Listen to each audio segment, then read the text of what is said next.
உயர் நீதிமன்ற நீதிபதிகளுக்கு தகுதியுள்ள தெலுங்கு சமூக வழக்கறிஞர்களை நீதிபதிகளாக நியமிக்க மறுக்கும் கொலிஜியத்தை கண்டித்து மாபெரும் அறவழி கவன ஈர்ப்பு ஆர்ப்பாட்டம் நடைபெற்றது.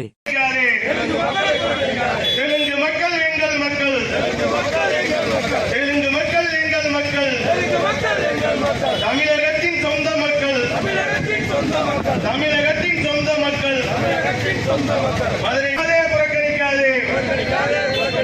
நீதிபதி நியமனத்தில் நியமனம் செய், நியமனம் செய், நியமனம் செய். மதுரை ஆறுமுகச் சந்தியில் தெலுங்கர் முன்னேற்ற கழக நிறுவனர் மற்றும் மாநில தலைவர் புகழ் பாலாஜி நாயுடு தலைமையில் தலைமை கழக ஒருங்கிணைப்பாளர் எவர்கிரேன் பாலமுருகன் ஜே.பி. நாயுடு முன்னிலையில் உயர் நீதிமன்ற நீதிபதிகளை தேர்வு செய்யும் கொலிஜியத்தை கண்டித்து மாபெரும் அறவழி கவன ஈர்ப்பு ஆர்ப்பாட்டம் நடைபெற்றது.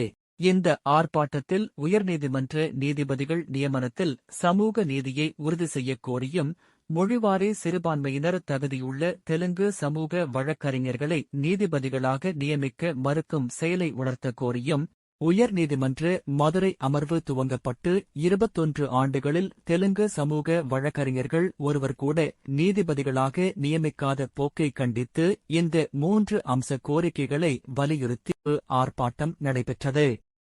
இதில் ஹிந்து பிரபஞ்ச தலைவர் ராஜகோபால், இந்து ராஷ்டிரிய மாநில தலைவர் கிருஷ்ணகுமார் மற்றும் பல்வேறு நாயுடு சமூகத்தைச் சேர்ந்த தலைவர்கள், பொதுமக்கள் ஏராளமானோர் கலந்து கொண்டனர். இன்று மதுரையில் கிட்டத்தட்ட 21 ஆண்டுகாலமாக உச்சநீதிமன்றம், இது உயர்நீதிமன்றம், இங்கே நீதிபதி எங்களுடைய சமூகம் தெலுங்கு சமூகம், சிறுபான்மை மொழி சமூகம். அதிலே நாங்கள் தெலுங்கு சமூகத்தில் 20 ஆண்டு காலமாக உயர்நீதிமன்றத்தில் நீதிபதி நியமனப்படுத்தவில்லை என்பதன் அடிப்படையில் இன்று மதுரையில் அறவழி ஆர்ப்பாட்டத்தை நாங்கள் மேற்கொண்டிருக்கிறோம். உயர்நீதிமன்றத்தில் நியமனம், சமூக நீதி வேண்டும், அறவழியில் ஆர்ப்பாட்டம், அறம் காத்த வம்சத்தில் நியாயமான ஆர்ப்பாட்டம். உயர்நீதிமன்றம் மதுரை கிளை ஆரம்பிக்கப்பட்டு 21 ஆண்டு காலமாக ஆகிவிட்டது. உயர்நீதிமன்றத்தில் நியமனம்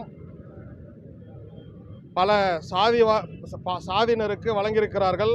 நாங்கள் அதை பெருமிதம் கொள்கிறோம், நாங்கள் அவரை வரவேற்கிறோம். ஆனாலும் எங்களுக்கு தெலுங்கு மொழி சார்ந்தவர்களுக்கு ஒரு நீதிபதியாக தர வேண்டும் என்று கொலிஜியத்தைக்காக வேண்டி விரும்பி கேட்டுக்கொள்கிறோம். எங்களை புறக்கணிப்பது எதற்காக என்று இதுவரைக்கும் தெரியவில்லை. நாங்கள் இந்த மண்ணின் மைந்தர்கள். நாங்கள் எப்பொழுதுமாகவே மாவீரன் வீரபாண்டிய கட்டபொம்மனுடைய வாரிசாகவும் திருமலை நாயக்கருடைய மன்னருடைய வாரிசுகளாகவும் இந்த தமிழக மண்ணுக்கு, தமிழ்நாட்டை வாழக்கூடிய அத்தனை சாதியருக்கும் நாங்கள் பிரிவினவாதம் இல்லாமல் ஒரு தொப்புள் கொடி உறவாகவும் இந்த தமிழக மண்ணில் வாழ்ந்து கொண்டிருக்கிறோம். நீங்கள் பாரபட்சம் பார்ப்பது எதுக்கு என்று தெரியவில்லை. நாங்கள் ஆட்சி அதிகாரத்திலும் இல்லை, நாங்கள் இந்த சமூகத்திலும் இதுவரும் 21 ஆண்டுகளாக இங்கே நீதிமன்றத்தில் எங்களுக்கு நீதிபதியாக வழங்க வேண்டும் என்பது தெலுங்கர் முன்னேற்ற கழகத்தினுடைய நோக்கம். தெலுங்கர் முன்னேற்ற கழகம் அனைத்து மொழி சிறுபான்மை மக்களுக்கு எப்பொழுதும் உறுதுணையாக இருந்து வரும் தமிழ்நாட்டில். அதற்காக இன்று ஒரு மிகப்பெரிய ஒரு கவன ஈர்ப்பு ஆர்ப்பாட்டத்தை நாங்கள் கையில் எடுத்திருக்கிறோம். இந்த ஆர்ப்பாட்டம் மிகவும் எங்களுடைய நீதிபதியாக வர வேண்டும் என்பது மொழி சிறுபான்மையினருக்கு, எங்கள் மொழி சார்ந்த தெலுங்கு மொழி சார்ந்தவர்களுக்கு வர வேண்டும். ஏனென்று சொன்னால் 21 ஆண்டுகளமாக இந்த நீதிமன்றம் மதுரையில் இருக்கிறது. ஆனால் எங்களுக்கு மட்டும் ஏன் புறந்தள்ளுகிறார்கள் என்று தெரியவில்லை. இதை வழிநடத்தி கொலிஜியம் அங்கே ஒரு கலந்தாய்வு முடிவெடுத்து எங்கள் மொழி சிறுபான்மை மொழியாகப்பட்டவர்கள், அதிலே தெலுங்கு மொழியாற்றவர்களுக்கு எங்களுக்கு வேண்டும் என்று இந்த ஆர்ப்பாட்டத்தை நாங்கள் எடுத்திருக்கிறோம். என்னுடைய பெயர் புகழ் பாலாஜி. நான் தெலுங்கர் முன்னேற்ற கழகத்தினுடைய நிறுவன தலைவர்.